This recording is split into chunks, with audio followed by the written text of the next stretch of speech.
اور پھر اس کے بعد اللہ رب العالمین نے اسی صورت مبارکہ میں مسلمانوں کو حکم دیا کل للمؤمنین یغضوا من ابصارہم ویحفظوا فروجہم، کہ اے حبیب صلی اللہ علیہ وآلہ وسلم آپ مسلمان مردوں کو حکم دیں کہ اپنی نگاہوں کو جھکا کے رکھیں اور اپنی شرمگاہوں کی حفاظت کریں۔ ذالک ازکی لہم ان اللہ خبیر بما یصنعون، یہ ان کے لیے بہت ہی ستھرا ہے، بے شک اللہ کو ان کے کاموں کی خبر ہے۔ یعنی مسلمانوں کو حکم دیا گیا کہ بد نگاہی نہ کریں، اپنی نگاہوں کی حفاظت کریں،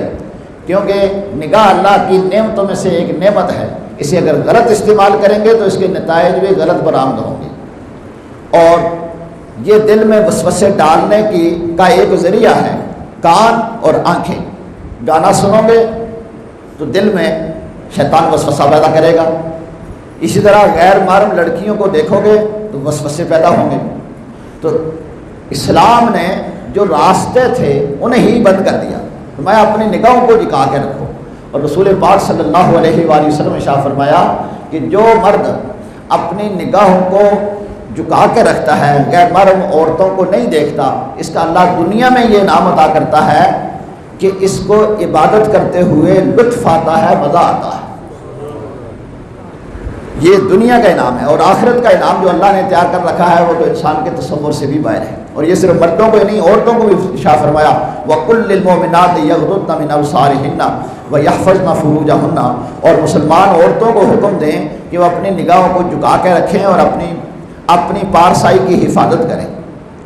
تو یہ مردوں کو جس طرح حکم ہے اس طرح عورتوں کو بھی اللہ نے حکم فرمایا۔ اور آج کی تلاوت کرتا آیت مبارکہ میں اللہ رب العالمین نے اپنے پیارے بندوں کی خوبیوں میں سے ایک خوبی بیان فرمائی، فرمایا رجال لا تلہیہم تجارۃ ولا بیع عن ذکر اللہ، کہ اللہ کے وہ بندے جنہیں غافل نہیں کرتا کوئی سودا اور نہ ہی خرید و فروخت اللہ کی یاد سے۔ یعنی بندہ مومن کاروبار بھی کرتا ہے اور اللہ کی یاد میں مشغول بھی رہتا ہے، ایسا نہیں کہ وہ اپنا کاروبار کرے اور اللہ کو بھلا دے۔ جس طرح ہمارے ماحول معاشرے میں آپ بازار جا کے دیکھیں تو آدھے بندے سرے عام روزہ کھا رہے ہوتے ہیں، سرے عام پانی پی رہے ہوتے ہیں، کھانا کھا رہے ہوتے ہیں، انہوں نے اس بات کا احساس تک نہیں ہے کہ یہ رمضان شریف ہے، میں کم از کم اس کا احترام کر لوں۔ تو یہ بات یاد رکھو کہ ماہ رمضان المبارک کے روزے ہر مسلمان عاقل بالغ پہ فرض ہیں، اور جو بندہ رمضان المبارک کا احترام نہیں کرتا اسے سخت قسم کی سزا دی جاتی ہے، اور جو رمضان المبارک کا احترام کرتا ہے اللہ تبارک و تعالیٰ اس کے بدلے میں اس کا ایمان سلامت رکھتا ہے، اللہ ایمان کی حفاظت فرماتا ہے۔ اس لیے رمضان المبارک میں کم از کم اس کا احترام ضرور کیا کریں۔ بخارا میں ایک مجوسی آدمی تھا، میں یہ بات آپ کو بتانے لگا ہوں کہ ماہ رمضان المبارک کا احترام کا انعام کتنا بڑا ہے۔ مجوسی کہتے ہیں وہ جو آتش پرست ہو، آگ کی پوجا کرنے والے ہو، غیر مسلم۔ اس نے ایک مرتبہ ماہ رمضان المبارک میں اپنے بیٹے کو دیکھا کہ وہ سرے بازار کھا پی رہا ہے، تو اس نے اپنے بیٹے کو تھپڑ رسید کیا، مارا اور کہا تجھے شرم نہیں آتی کہ تم ماہ رمضان المبارک کی توہین کرتا ہے؟ بیٹے نے کہا بھائی آپ بھی تو کھاتے ہیں، آپ کون سا روزہ رکھتے ہیں، مجھے آپ مار رہے ہیں۔ تو باپ نے کہا کہ میں بھی کھاتا پیتا ہوں لیکن میں سرے بازار نہیں، گھر میں کھاتا ہوں۔ اللہ کا کرنا ایسا کہ کچھ دنوں بعد وہ مجوسی فوت ہو گیا، کسی نے دیکھا کہ وہ جنت میں ٹہل رہا ہے۔ اس اللہ والے نے پوچھا اس سے کہ تو غیر مسلم تھا اور تو جنت میں کیسے چلا گیا؟ جنت تو اللہ نے مسلمان کے لیے بنائی ہے، کافر کے لیے نہیں،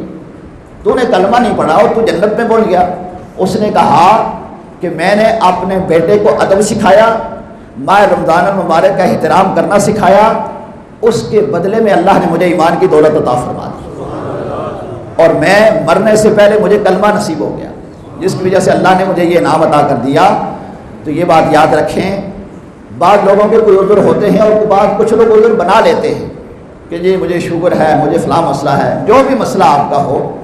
اللہ کی بارگاہ میں جواب دہ ہونا ہے۔ اگر آپ نے کچھ کھانا پینا ہی ہے تو سرے بازار تو نہ کھائیں، سرے عام پانی پیا جا رہا ہے، سرے عام چیزیں کھائی جا رہی ہیں۔ مفتی محمد حسین نعیمی رحمۃ اللہ تعالیٰ علیہ ہمارے استادوں کے استاد جامعہ نعیمیہ کے بانی، ایوب دور میں صدر ایوب باہر کے ملک میں گیا ہوا تھا رمضان المبارک میں، تو اس نے وہاں کھایا پیا، اخبار پہ آ گیا کہ جناب صدر مملکت وہاں سر عام بیٹھے کچھ کھا رہے ہیں رمضان شریف میں، تو آپ نے اس کی سرزنش کی، اب فرمایا تو اسلامی ملک کا سربراہ ہو گئے، روزہ کھاتا پیتا ہے۔ اب یہ لوگوں کے مزاج بڑے محسوس کرنے والے ہوتے ہیں، تو اس وقت کے صحافیوں نے مفتی صاحب رحمۃ اللہ تعالیٰ علیہ کو بلا لیا اور کہا جناب آپ کا اسلام تو اس بات کی اجازت دیتا ہے کہ مسافر کھا پی سکتا ہے، اور وقت کا جو سربراہ تھا صدر ایوب وہ مسافر تھا، ملک پاکستان سے باہر گیا ہوا تھا، تو کھا رہا تھا، تو ایسی کون سی بات ہو گئی آپ نے اس کے خلاف فتویٰ دے دیا؟ آپ نے فرمایا اسے کھانے کی اجازت دی ہے، روزے کی توہین کی اجازت تو نہیں دی، کھائے لیکن سر عام کیوں کھائے، روزے کا احترام بھی تو کرے۔ تو جو بندہ سر عام کھا پی رہا ہے آپ اسے کہیں گے اللہ کے بندے تو مسلمان ہے، مسلمانوں والا تیرا نام ہے، مسلمانوں کے گھر میں تو پیدا ہوا ہے، تو اللہ نے مسلمانوں پہ تو روزہ فرض کیا ہے، تو بد نصیب تو روزہ رکھ، اور اگر نہیں رکھ سکتا تو کم از کم اس کی توہین تو نہ کر۔ بہانے تو 100 بنا لیتے ہیں، جی مجھے شوگر ہے، مجھے بلڈ پریشر ہے، میں نے دوائی کھانی تھی، میں فلاں کرنا تھا فلاں کرنا تھا، تو یہ تو لوگوں کے سامنے بہانے تو کر ہی لیے ہیں، لیکن سر عام کھانا پینا نہیں چاہیے۔ اللہ رب العالمین نے ارشاد فرمایا اللہ کے کچھ بندے ایسے ہیں کہ کاروبار انہیں اللہ کے ذکر سے اور نماز قائم کرنے سے اور زکوٰۃ ادا کرنے سے روکتا نہیں۔ کاروبار آپ کریں لیکن اس کاروبار میں حرام شامل نہ کریں کہ آپ روزے کی توہین کر رہے ہوں، نماز نہ پڑھیں، زکوٰۃ ادا نہ کریں، تو یہ آپ کا کاروبار بھی حرام کی طرف چلا جائے گا۔ کاروبار کرنے کی اللہ اور اس کے رسول نے اجازت دی ہے، لیکن ان اصولوں کے مطابق جن میں اللہ اور اس کے رسول کی پاسداری ہو، کے احکامات کی پاسداری ہو۔ رب کائنات ہمیں احکامات الہیہ کے پر عمل کرنے کی توفیق نصیب فرمائے۔ وآخر دعوانا ان الحمد للہ رب العالمین۔